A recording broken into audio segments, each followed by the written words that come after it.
For most of us, our relationship with animals involves the owning of a pet or two. So where do our pets come from? Of course, one of the most obvious ways animals serve man is as companions. For these pets, it starts with a breeder. Though not all breeders are considered professional. In fact, in this profession, just about anyone and everyone can be a breeder. For pet stores, most of their animals are acquired from puppy mills, even if they may not know it.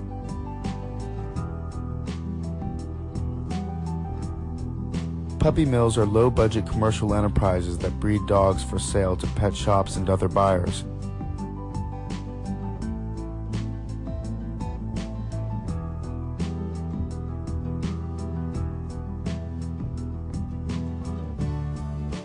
They are often backyard operations that expose animals to filthy, overcrowded conditions with no veterinary care or socialization.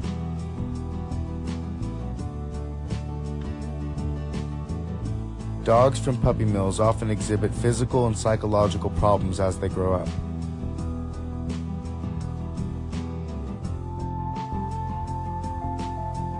Strays, if they are lucky, will be picked up and taken to a shelter or pound where they can only hope to find a new home again.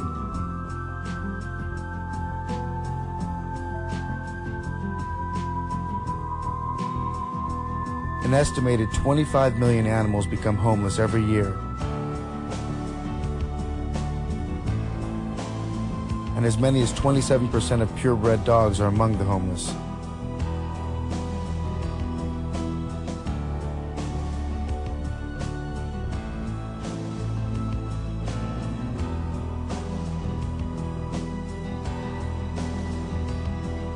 Of these 25 million homeless animals, an average of 9 million die on the streets from disease, starvation, exposure,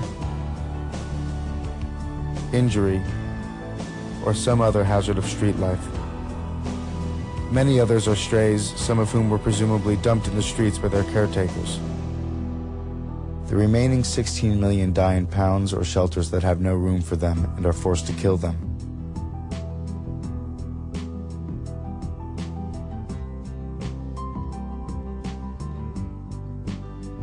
Sadly, on top of all this, almost 50% of the animals brought to shelters are turned in by their caretakers.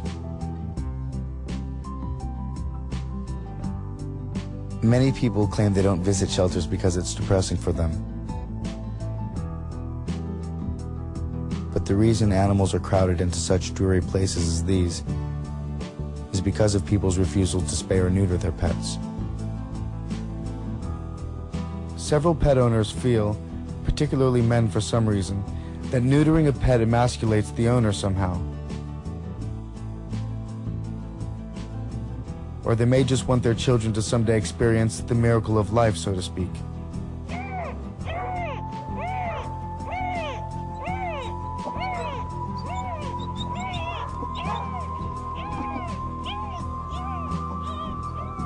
In either case, pet owners like these unknowingly take part in the euthanasia of over 60,000 animals per day. Euthanasia, generally defined as the act of killing painlessly for reasons of mercy, is usually administered by an injection in the leg for dogs and sometimes in the stomach for cats.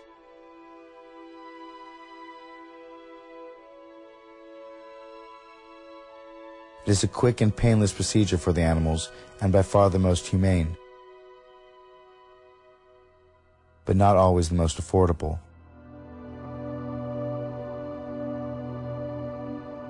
Due to the increase of euthanasia in shelters and the growing, constant demand for drugs like Euthasol, some shelters with budget constraints are forced to use gas chambers instead.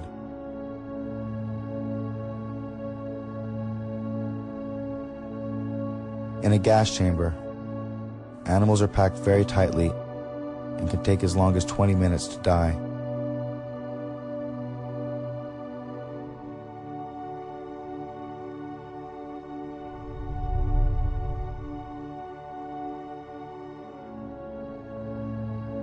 It is by far less merciful, more traumatic and painful,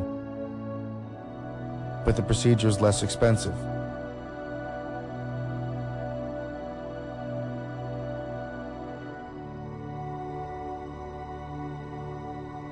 Perhaps some of the tough questions we should ask ourselves about animals that we keep as companions are: can we keep animals as companions and still address their needs? Is our keeping companion animals in their best interest, or are we exploiting them? The answers to these questions may lie in the attitudes of the human caretakers and their abilities to provide suitable environments for companion animals.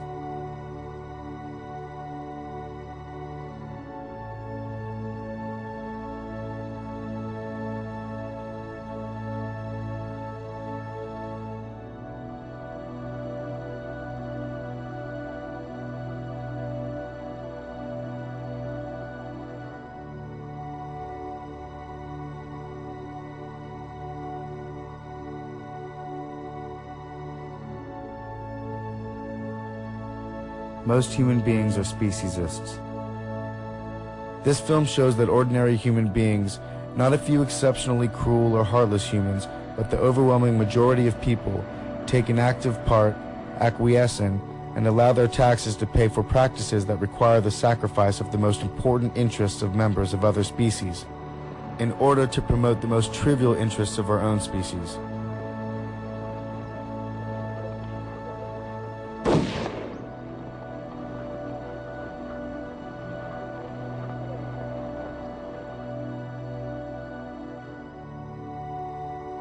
The hope for the animals of tomorrow is to be found in a human culture which learns to feel beyond itself.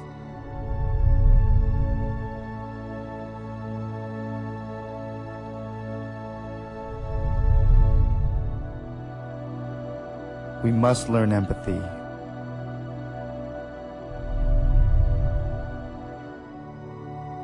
We must learn to see into the eyes of an animal and feel that their life has value because they are alive.